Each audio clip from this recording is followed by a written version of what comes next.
Welcome to another episode of Regional Italian Cuisine. Of course, my name is Caterina Borsato, and on this program, we're actually going to take a little bit of a different direction.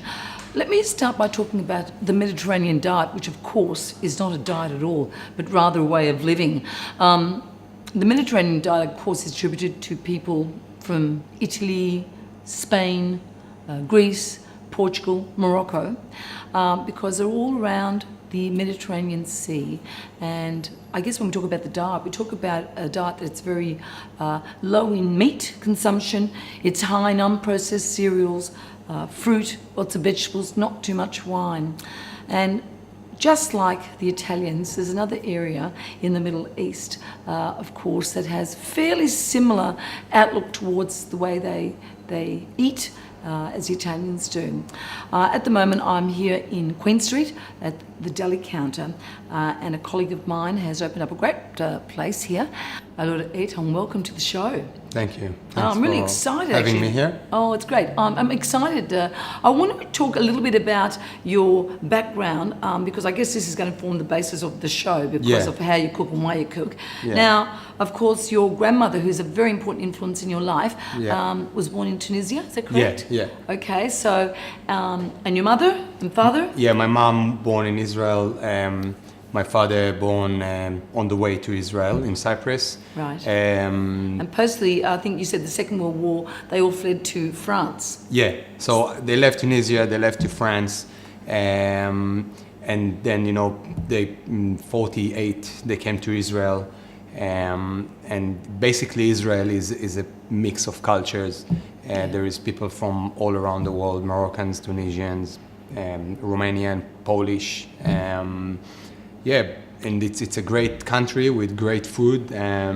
Yes, and the one thing that I think is just totally amazing about it are the markets, because I know that so much of the lives of the people of this area centres around the market, because not only do you get all the wonderful fresh produce, but you see actually artisans at work making metal things and producing things on site. Is that right? Yeah. And the food is, for me, the best food you can find. And I travel around the world, and I look always for the street food. If I like the street food, for me it says something about the people. It says something about the people, something about the heart, and it's basically, I think you can find a lot of culture in the street food. Absolutely. And on that note, you came to Australia, of course, 3 or 4 years ago, and you decided to set up something that is a bit, well, it's traditional, but actually not, because I think you've got to, come into the 21st century in a way. But you're here at the deli counter in Queen Street, Melbourne, and you are putting forward, I guess, I call it Mediterranean food. I know you're going to say it's Middle Eastern. I think you stole something from the Italians. But it's all about the mezze, and not so much the meat, but really about the grains, the legumes, and fresh vegetables, Allora, Eitan, for our first recipe, we're going to be using cauliflower flowerets, served as a mezze with the famous tahini sauce. Now, just for our viewers at home, tahini, now that is a paste that's derived from the sesame seed, is that correct? Yes, that's right. It's quite an interesting process, because they get the seeds and, of course, soak them in water for about a day, and then they try to separate the bran from the kernel, and then, of course, it's grilled and sent off to the mill and crushed, and that's how you get this amazing paste, You buy the paste. Basically, you mix the paste with water, cold water. Yes. You add garlic and lemon juice. Squeeze the lemon juice, obviously.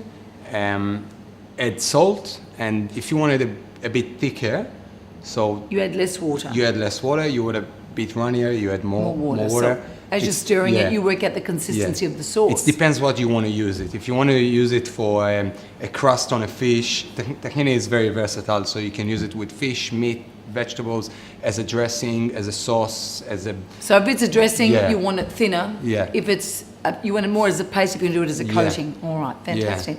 All right, and what about the cauliflower? What do we do with that? Paring knife? And you start to break off the florets? Break the florets to the size you want them. Yes. You prepare your boiling water in advance. Yes. Put some salt in it. Right. And then blanch the cauliflower for about 2 to 2.5 minutes. All right. Pull them out. Right. Pet dry them. Yes. Let the water drain. Pet dry them. Yes. And then mix them in the flour, cup the flour, and it's Is ready. it just plain flour? Just plain flour? All right, yes. and you need can, to season that? You can add a little bit of seasoning, but Yes.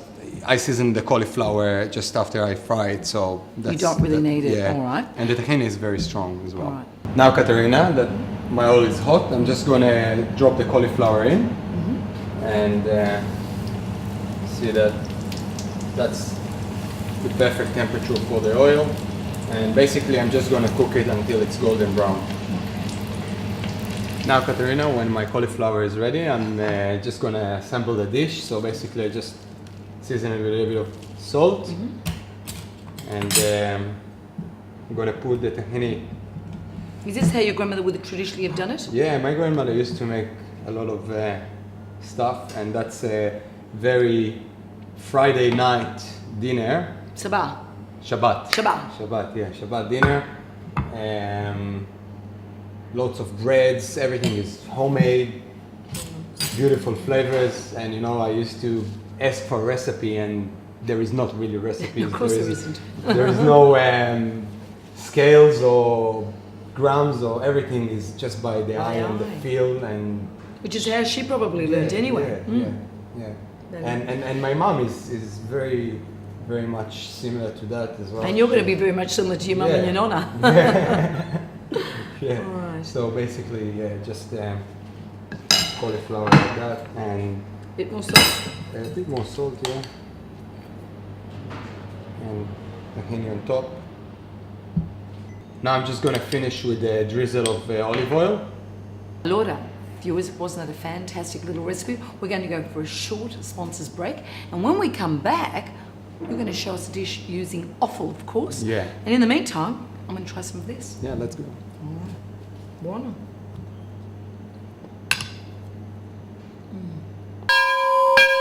Welcome to this week's Daily Report. My name is Tony Nicolini and I'm from DOC. Spelt, also known as farro. It is an ancient whole grain made famous by the Romans almost 5,000 years ago. With a nut-like flavour, it is a hardy wheat commonly grown in Europe. Farro has unique properties that make it easier to digest, with an impressive range of nutrients such as high levels of protein, fibre and vitamin B2, helping to reduce the bad cholesterol. Farro contains less gluten, making it suitable for people that are not severely gluten intolerant.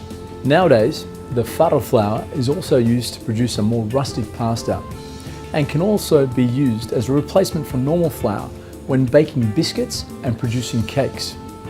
So, introduce farro into your diet and get one step closer to a healthy, balanced, nutritional diet. My name is Tony Nicolini. I'm from DOC. We'll see you next time.